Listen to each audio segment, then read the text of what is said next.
Mesdames et messieurs, bonjour, ravi de vous retrouver pour vous présenter cet ouvrage de chimie générale de la collection Chimie au premier cycle d'études médicales.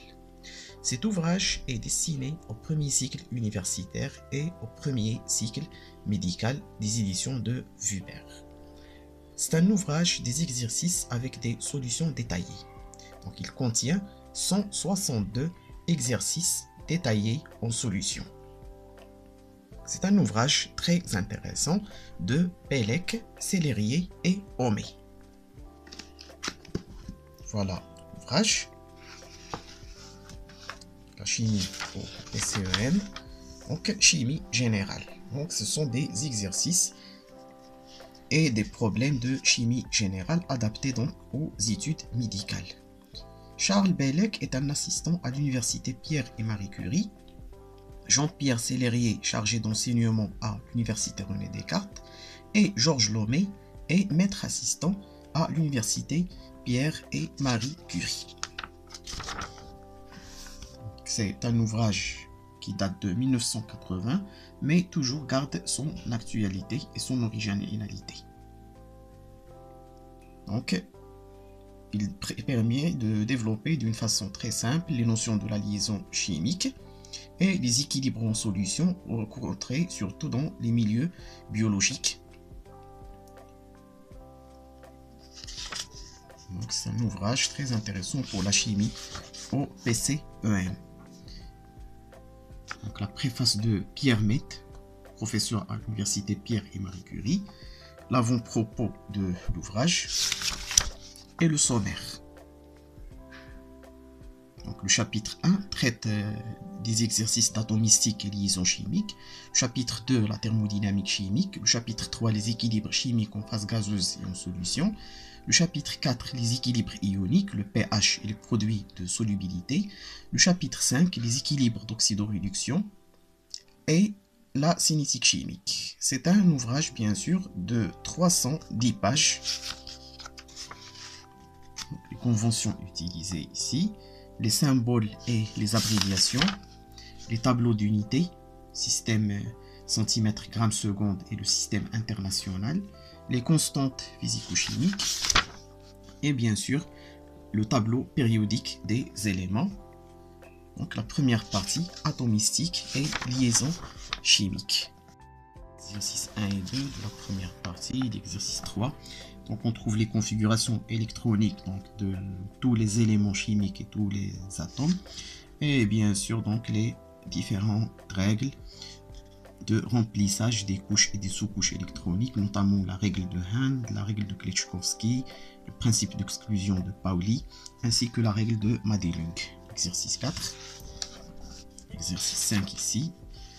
Exercice 6, la configuration électronique de l'étain. Exercice 7. Exercice 8, les potentiels d'ionisation. L'exercice 9, notamment l'ordre de stabilité des molécules à partir des orbitales moléculaires, les électronégativités des atomes, les moments dipolaires des molécules polaires à partir de leur liaison polarisée, dipolaire du nitrobenzène. Donc, la distinction entre les différents isomères de dichloroéthylène à partir des moments dipolaires, les diagrammes de Lewis des molécules. C'est donc les exercices de l'atomistique. Les représentations bien sûr simplifiées de Lewis de plusieurs molécules. La théorie de Gillespie, la répulsion des paires électroniques des couches de valence, des électrons des couches de valence. Ici pour les liaisons multiples. C'est donc la théorie de lien de valence et l'hybridation, bien sûr, en relation avec la stéréochimie moléculaire, les angles de valence et la forme et la conformation géométrique des molécules. Configuration électronique du bord, de fluor, de silicium et ainsi de suite. La molécule d'acide cyanhydrique, le recouvrement des orbitales atomiques donc des hydrures de beryllium, les états d'hybridation donc des atomes dans la molécule d'haleine. Donc la première étude de deux molécules d'intérêt biologique, donc le pyrrole et la pyridine. L'acide salicylique, constitution fondamentale de l'aspirine. L'appariement des bases dans l'ADN à partir des liaisons hydrogènes. Les ions complexes, bien sûr.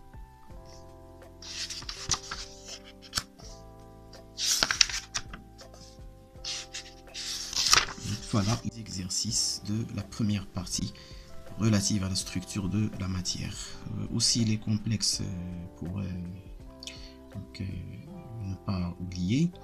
Donc ils jouent donc un grand rôle en biologie, notamment donc les complexes métalliques, dans les métalloenzymes et les métalloprotéines.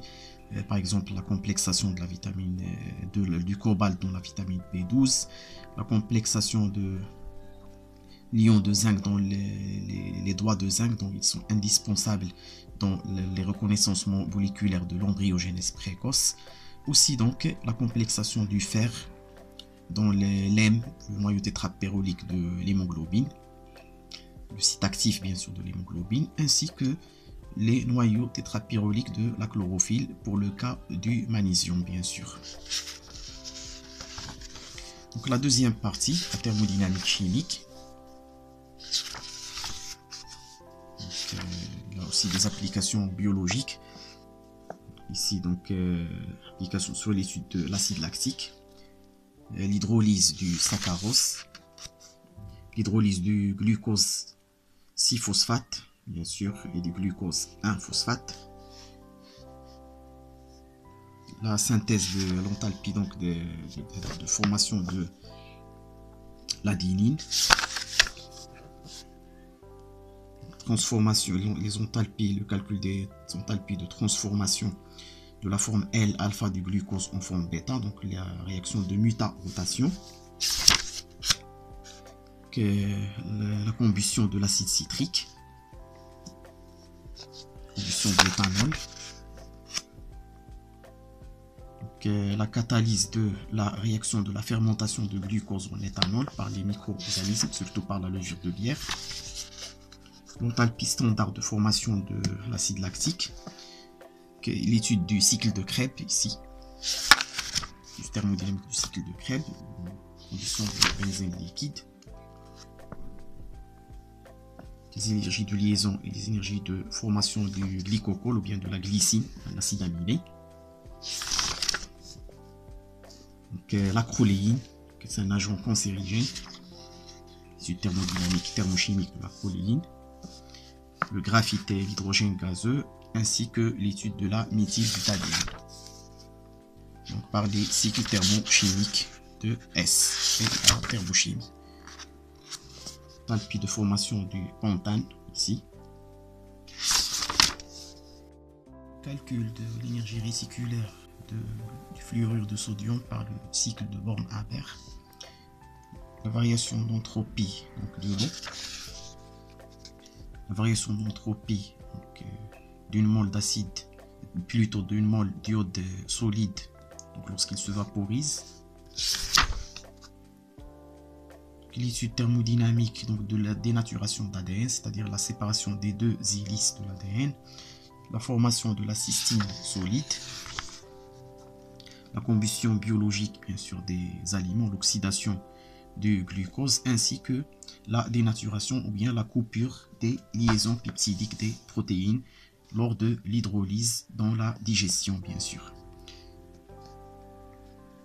Ici donc une réaction, donc la variation d'enthalpie libre d'une réaction des réactions du cycle de Krebs, d'acide succinique à l'acide fulvique. L'enthalpie standard bien sûr de la formation de la cycline 3'-phosphate AQ2 à partir de l'hydrolyse de la citidine cyclique phosphate. Ici donc l'étude de certaines réactions donc de conversion de l'aspartate en fumarate et le dégagement de l'ion ammonium donc dans le foie. Ici, l'argino-succinate en arginine et fumarate. La variation d'enthalpie donc d'une réaction de la formation de liaison peptidique entre la leucine et la glycine. La synthèse du glycogène, la formation de l'urée, donc des applications biologiques abondantes dans cet ouvrage. Enthalpie standard de formation de l'urée solide et de l'urée en solution aqueuse. Donc la partie 2 est terminée. Maintenant la partie des équilibres chimiques, la troisième partie, équilibre chimique en phase gazeuse.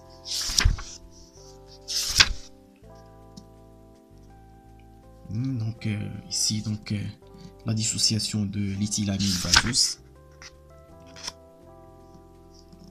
Ici donc la dimérisation de l'acide acétique.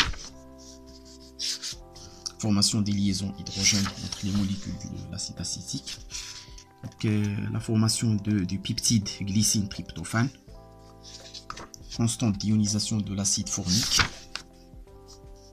Donc, la formation d'un complexe protéine-ligand, donc protéine, un hormone avec son récepteur ou bien avec un médicament, une molécule médicamenteuse avec son récepteur.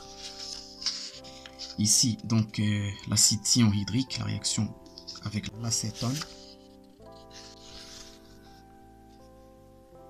Ici donc l'enthalpie libre de la réaction de l'oxydation de lactate en pyruvate.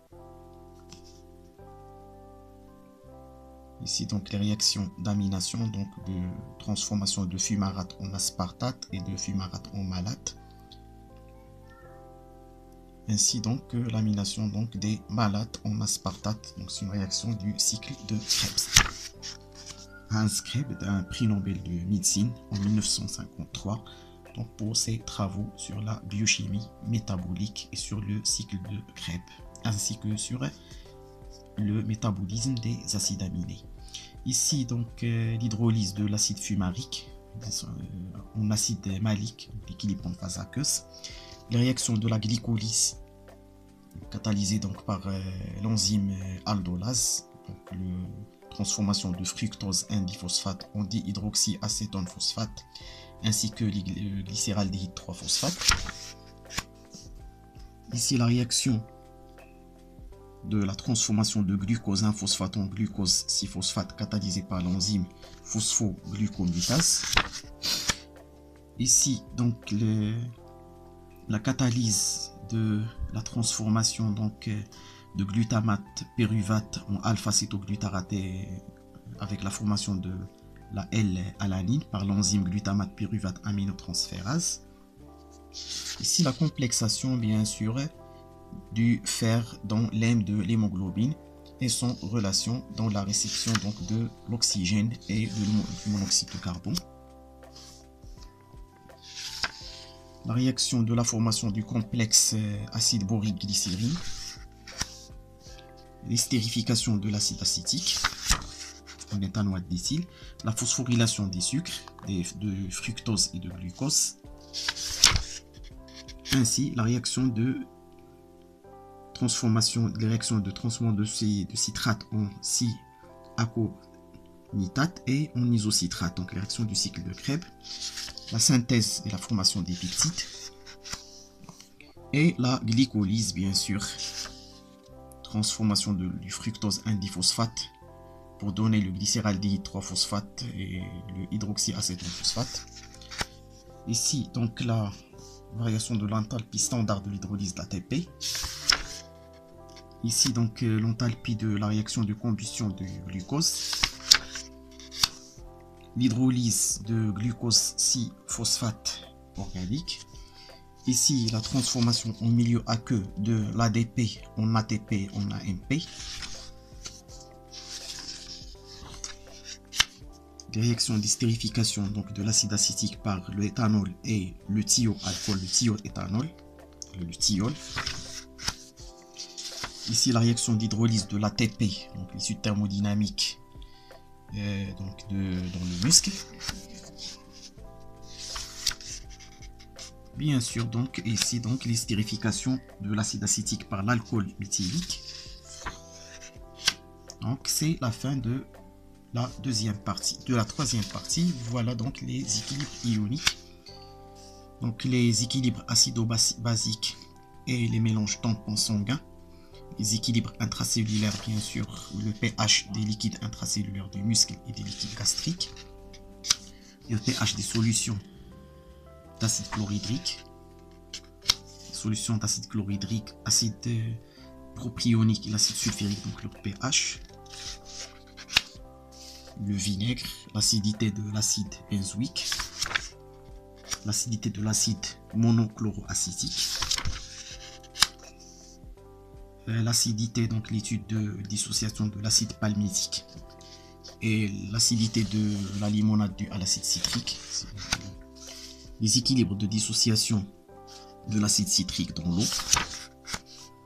le pH bien sûr du sang humain avec donc le mélange tampon acide carbonique bicarbonate, le pKa et la dissociation de l'acide acétique en solution aqueuse,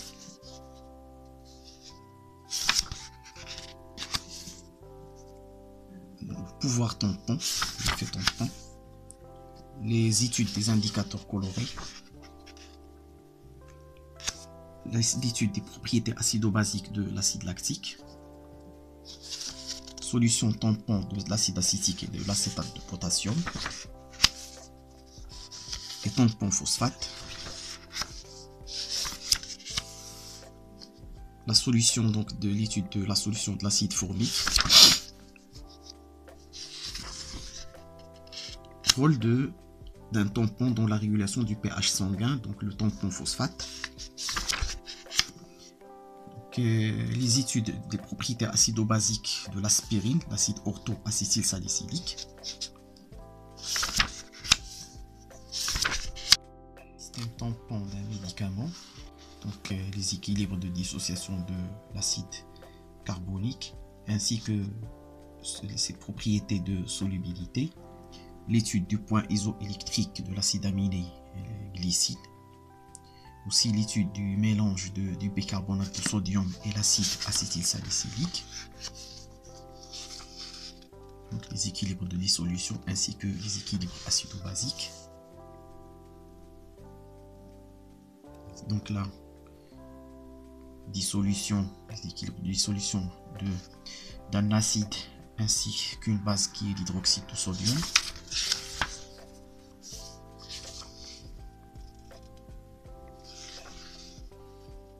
L'étude de la glycine, propriété ampholyte et acido-basique de la glycine, l'étude de l'ammoniac et de l'isoleucine,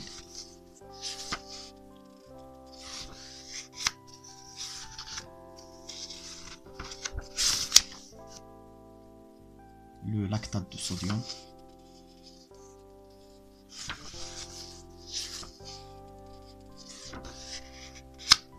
la solution, donc l'étude des propriétés électrolytiques et ampholytes de la valine, l'acide aminé, l'étude des groupements d'un sel de sodium d'un acide aminé monoaminé et monocarboxylique, le point isoélectrique, l'étude des propriétés de charge nette et ainsi de suite, l'étude de la sérine,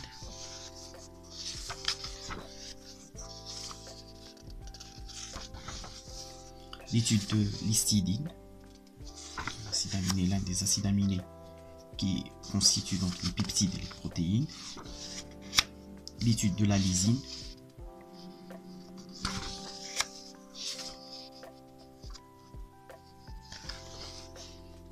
produit de solubilité de nitrite d'argent, donc les équilibres de solubilité, la solubilité des calculs donc rénaux composés d'oxalate de calcium, la solubilité de cyanure d'argent et enfin donc l'étude des propriétés de solubilité et de dissolution de chlorure d'argent. Donc la fin de la quatrième partie et la cinquième partie des équilibres d'oxydoréduction, le nombre d'oxydation,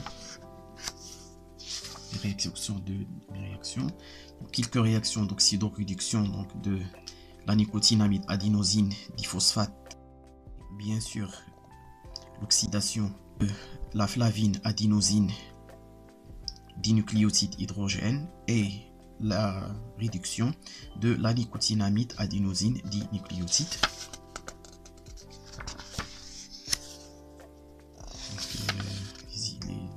L'équilibre donc des réactions d'oxydoréduction, les différences de potentiel standard des couples redox, toujours donc les potentiels donc standards en couple redox. Ici du système biologique, la riboflavine et la leucoriboflavine, le système redox, le bleu de méthylène comme un indicateur de redox, l'orthoquinone et le pyrocatéchol, donc l'oxydoréduction en relation avec la chaîne respiratoire, dosage de l'alcool éthylique dans le sang, dosage donc redox.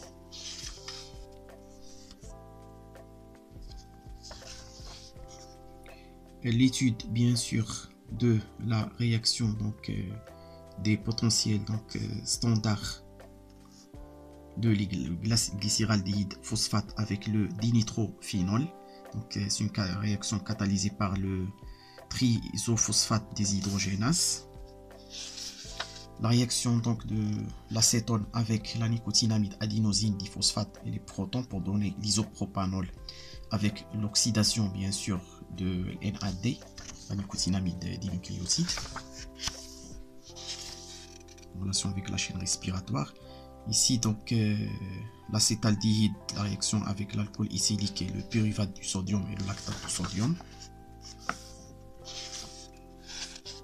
Donc l'administration du lactate de sodium pour combattre l'acidose métabolique, le dosage d'une solution d'oxalate de calcium, surtout en rapport avec les calculs donc rénaux.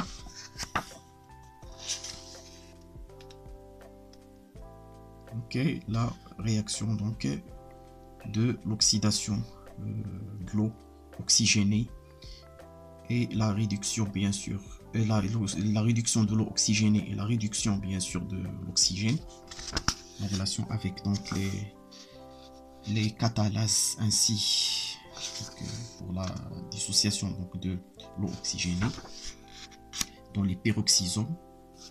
Donc ici donc les piles, le dosage d'oxydoréduction.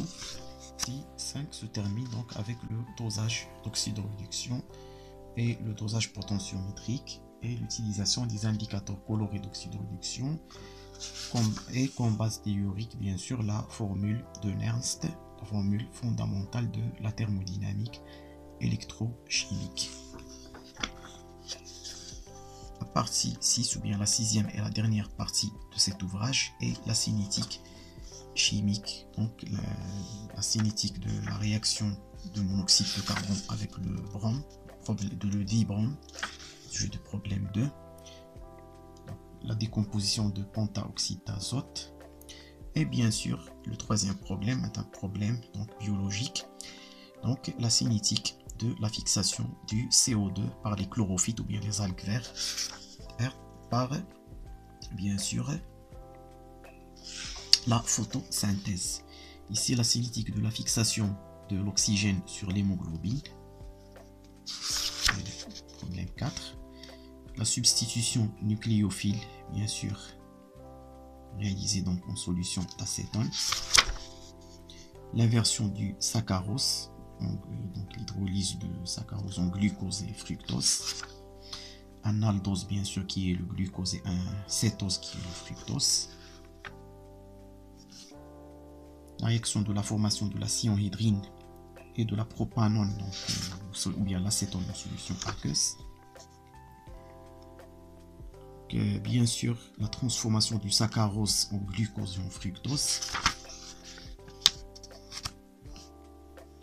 Et bien sûr, la décomposition de l'hémipentoxyde d'azote gazeux.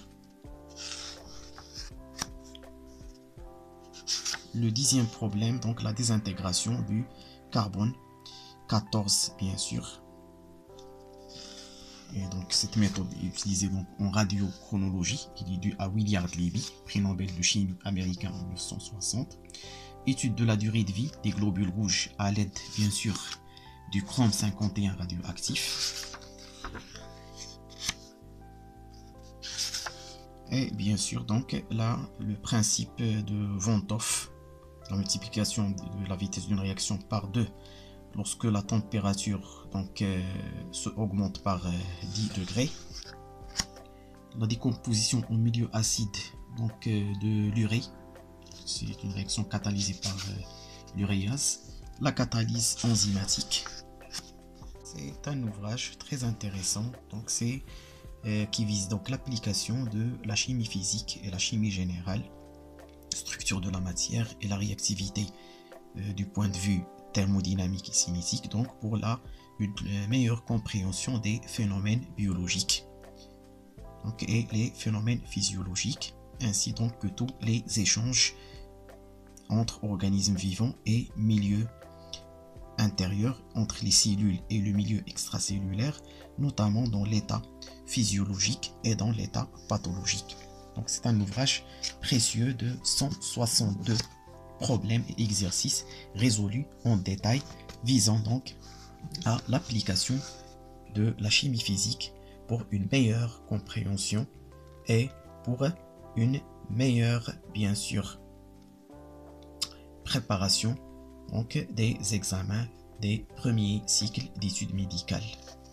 Merci de votre attention et soyez au rendez-vous pour vous présenter un nouveau livre. Merci et à bientôt. Et n'oubliez pas de vous abonner dans notre chaîne.